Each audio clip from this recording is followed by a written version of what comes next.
धरती कांपे, लेकिन सवाल सिर्फ भूकंप का नहीं है। क्या ईरान ने चुपचाप वो कर दिया जिससे दुनिया डर रही थी? क्या ये प्राकृतिक झटका था या जमीन के नीचे छुपा कोई राज?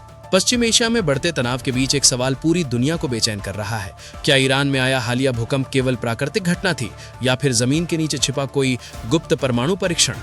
जब ईरान के फार्स प्रांत के रेगिस्तानी इलाके में धरती कांपी और रिक्टर स्केल पर झटका दर्ज हुआ तो आम लोगों के लिए ये सिर्फ एक भूकंप की खबर थी। लेकिन तेल अवीव और वॉशिंगटन के रणनीतिक गलियारों में माहौल बिल्कुल अलग था। वहां सवाल ये नहीं था कि भूकंप आया क्यों, बल्कि ये था कि क्या ये प्राकृतिक था। विशेषज्ञ बताते हैं कि सामान्य भूकंप में कंपन की प्रकृति अलग होती है, जबकि भूमिगत परमाणु परीक्षण में एक तीव्र और अचानक झटका महसूस होता है। यही अंतर इस घटना को लेकर शंकाएं पैदा कर रहा है। ईरान पहले से ही अपने परमाणु कार्यक्रम को लेकर अंतर्राष्ट्रीय निगरानी में है।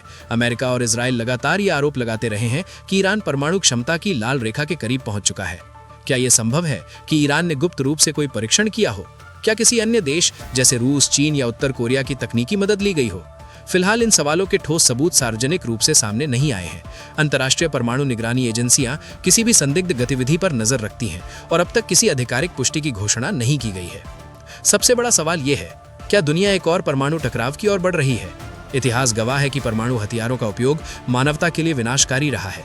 आज भी वैश्विक शक्तियों के बीच बढ़ता तनाव चिंता का विषय है, लेकिन कूटनीतिक प्रयास लगातार जारी है ताकि हालात नियंत्रण से बाहर ना जाएं। इस समय सबसे जरूरी है तथ्यों और अफवाहों के बीच फर्क करना।